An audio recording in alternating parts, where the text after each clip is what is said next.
Bonjour à tous et bienvenue dans cette nouvelle vidéo, j'espère que vous allez bien et que vous êtes en forme. On se retrouve aujourd'hui dans une vidéo qui est super intéressante puisque j'ai décidé de vous partager une stratégie que vous allez pouvoir utiliser en trading et cela peu importe votre niveau, que vous soyez débutant ou déjà un trader avancé. Je pense que c'est une stratégie qui pourra vous aider et surtout vous plaire. Je vais pas faire d'introduction, on va directement commencer la vidéo. Donc pour la faire simple, ce qu'on va faire dans un premier temps, ça va être donc d'identifier la structure du marché. Donc de comprendre si on est dans une tendance qui est baissière ou si on est dans une tendance qui est haussière. Donc on va partir du principe que bah voilà, ici on a une tendance baissière, même si voilà, en réel on n'a peut-être pas des structures qui sont aussi propres, mais là c'est juste pour que vous puissiez comprendre la stratégie. Après j'irai sur les graphiques pour vous montrer un exemple concret. Et là du coup on a une tendance qui est haussière. Ok, je pense que jusque là vous me suivez. Comment identifier les tendances? On va tout simplement regarder donc le lot à chaque fois qui est créé. Ok, donc on a un lot qui est ici, ensuite on a un nouveau lot, et là on peut voir que les lots sont donc de plus en plus bas. On a donc une tendance baissière. Et ensuite, on va regarder les highs. Donc, c'est les points hauts qui sont ici donc de plus en plus bas également, puisqu'on est dans une tendance baissière. Ok, donc ça, c'est premier point. On va identifier la structure du marché. Pour la tendance haussière, c'est exactement la même chose. Donc, on va s'intéresser aux lows, donc les points les plus bas. Et ensuite, on va regarder les points hauts, donc c'est les highs, et faire en sorte donc que ce soit à chaque fois de plus en plus haut. Ok, jusque-là, c'est pas très compliqué. Ensuite, ce qu'on va faire, c'est qu'on va attendre une cassure du coup de la dernière structure. Donc que ce soit en tendance haussière ou en tendance baissière, ça va être exactement en fait le même principe. Donc on va commencer avec la tendance baissière ici. Ce qu'on va faire, c'est qu'on va attendre en fait tout simplement la cassure du dernier point haut. Ok, donc ici on va attendre une cassure. Donc c'est pas très compliqué, le marché va monter, ça va faire une cassure. Maintenant, ce qu'on va faire nous pour se placer, c'est qu'on va utiliser le Fibonacci. Donc le Fibonacci, ça va nous aider à prendre 50% en fait de ce mouvement. Ok, donc ce qu'on va faire, c'est qu'on va reprendre la dernière structure, donc le high qui est ici, le low qui est ici, et on va placer en fait notre Fibo à ce niveau-là. Ok, donc le Fibo, c'est pas très compliqué, hein, vous avez juste à venir ici, vous cliquez sur outils, retracement de Fibonacci, vous cliquez dessus, et ensuite vous pouvez le tracer. Alors le mien, il a été configuré d'une manière peut-être assez étrange, donc vous pouvez reprendre le même réglage si vous le souhaitez. On a le 0.62 et le 0.79 que j'ai ajouté parce que c'est une zone qui est super pertinente et le prix a tendance à réagir souvent à l'intérieur de celle-ci.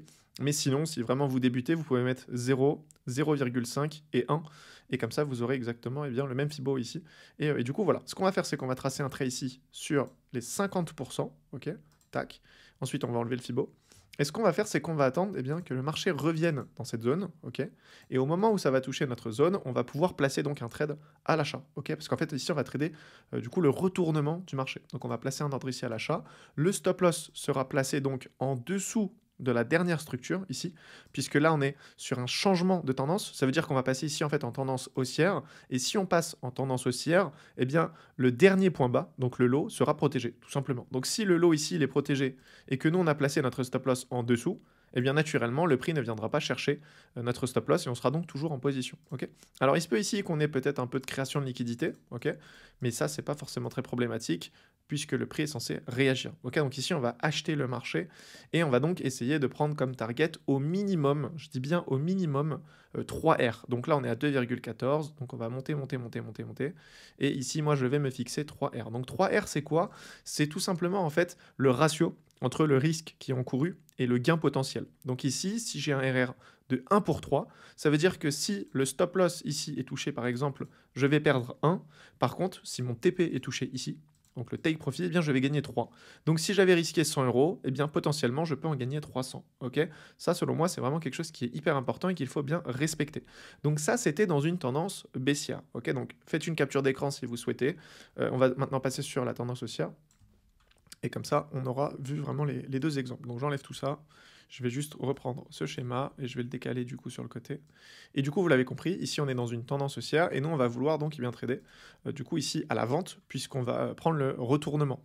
Donc ici on a le high. Je vais peut-être faire copier-coller à chaque fois, ça sera plus rapide. Ok, donc on peut voir que les highs sont de plus en plus hauts. Ok, donc on est bien dans une tendance haussière. Tout ça, je peux l'enlever. Et après, on a donc les différents lots. Donc ce qu'on va faire ici, c'est qu'on va attendre la dernière cassure. Cette structure ici n'est peut-être pas forcément valide, donc on va prendre celle-ci typiquement. Ok. Donc dans la mesure où le marché va venir casser cette structure, ok, ici, là ça va commencer à nous intéresser. Donc ce qu'on va faire, à la limite, attendre, on va peut-être prendre cette structure, ce sera plus simple. Hop, comme ça, voilà, nickel. Parfait. Et là, du coup, je vais faire ça, copier-coller. Hop, parfait. Et du coup, ici, on aura donc une cassure. Ok, pourquoi on a une cassure? Parce qu'il est venu casser le dernier lot. Ok, donc là, on n'est plus en tendance haussière. On est potentiellement en train de passer sur une tendance baissière. Mais attention, c'est pas à chaque fois que ça se passe, hein. Sinon ce serait trop facile. Là, parfois, ce qui va faire le prix, c'est qu'il va faire une cassure. Ok, il va juste récupérer de la liquidité. Tac, tac, tac. Et ensuite, ce qu'il va faire, c'est qu'il va continuer sa tendance haussière. Donc nous, en fait, pour éviter de se faire avoir et tomber dans le piège, on va placer le Fibonacci et mettre les 50%. De manière générale, s'il vient en fait combler les 50% ici, faire une mitigation, eh bien, il aura tendance à réagir donc et partir à la vente. Et nous, c'est pour ça qu'on veut vendre le marché à ce niveau-là. Ok, donc ici, on va tout simplement attendre un premier mouvement. On va replacer le Fibonacci, c'est exactement ce que je vous ai montré tout à l'heure. Donc on le place sur la dernière structure, et ensuite on va tracer un petit trait donc sur les 50%, donc à ce niveau-là. Ok, donc ça c'est parfait. On peut enlever le Fibo, hop. Et ensuite, ce qu'on va faire, c'est qu'on va attendre à ce que le prix revienne sur les 50% du Fibo. Et nous, on va pouvoir donc placer un trade ici à la vente. Tac, comme ceci. Je vais mettre le stop loss au-dessus de la dernière structure ici, puisque ça, je vous le rappelle, c'est un high qui est protégé, puisqu'on est censé passer en tendance baissière. Donc si le stop loss il est au-dessus, eh bien naturellement, le marché n'est pas censé venir le toucher. Et ensuite, le RR, donc on va le placer à 3. Donc hop, on va le descendre. Et du coup, voilà, à partir de là, maintenant, on va juste laisser couler en fait la position. Au niveau du management, ça dépendra de vous.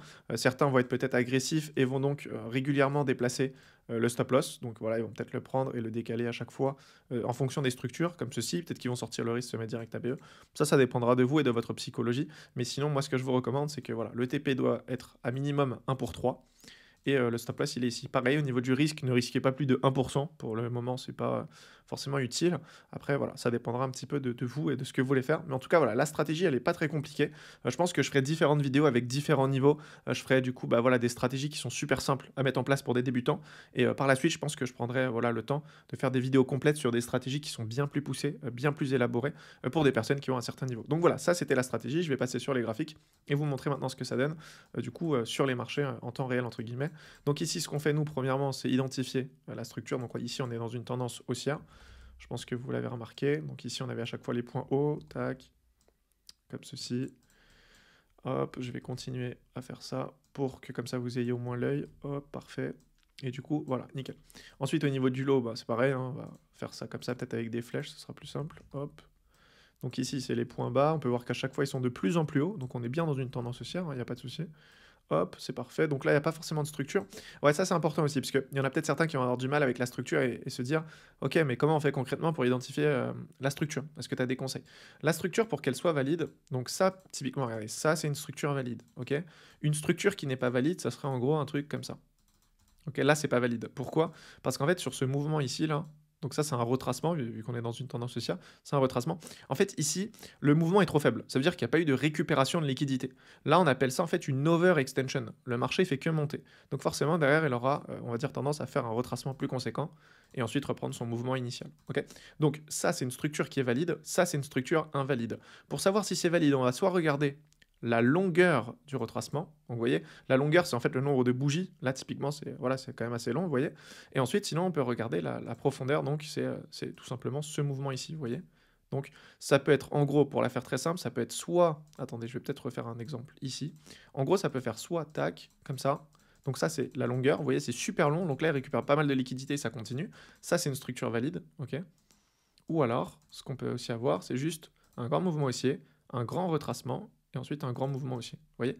Donc ça, c'est deux structures qui sont valides. Soit on a un grand mouvement d'un coup, ok, soit on a des petits mouvements, mais c'est très long, et du coup, ça récupère de la liquidité.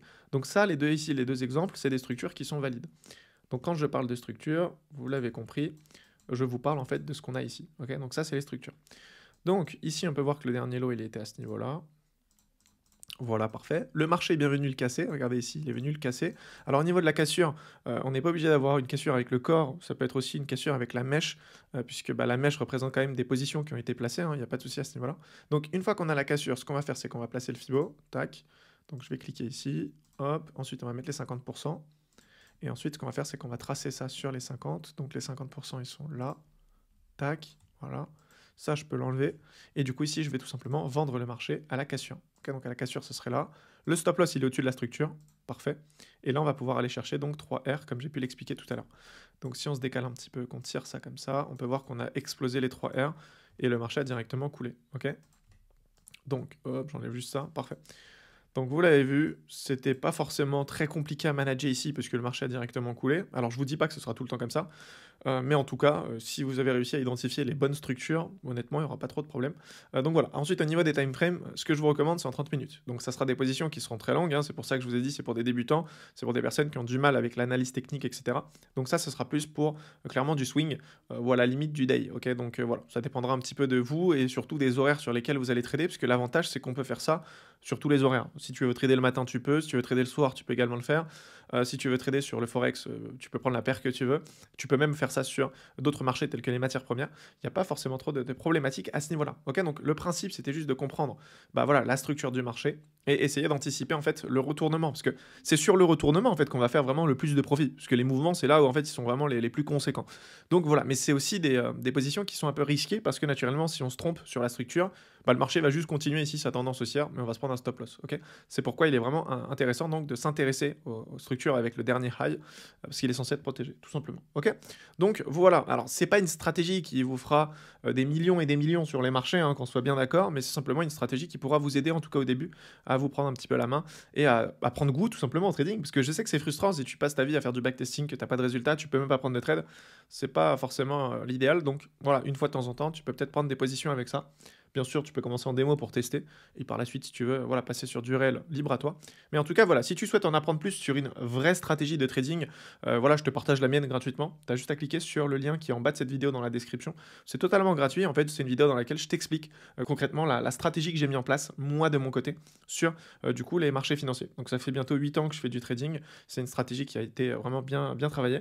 Donc voilà, si ça t'intéresse, n'hésite pas à checker tout ça. Tu as juste à cliquer sur le premier lien dans la description. Et, comme ça, tu pourras y accéder. Et voilà, je fais pas durer la vidéo plus longtemps. J'espère que celle-ci vous aura plu. N'hésitez pas à me le dire dans les commentaires. Et voilà, peut-être liker la vidéo, comme ça me permet de savoir si je continue à vous faire des vidéos sur des stratégies ou si je propose autre chose. Et voilà, comme ça je m'adapte en fonction de vos retours. En tout cas, voilà, je vous dis à très vite pour une nouvelle vidéo. D'ici là, prenez soin de vous. C'était Pierre. Ciao.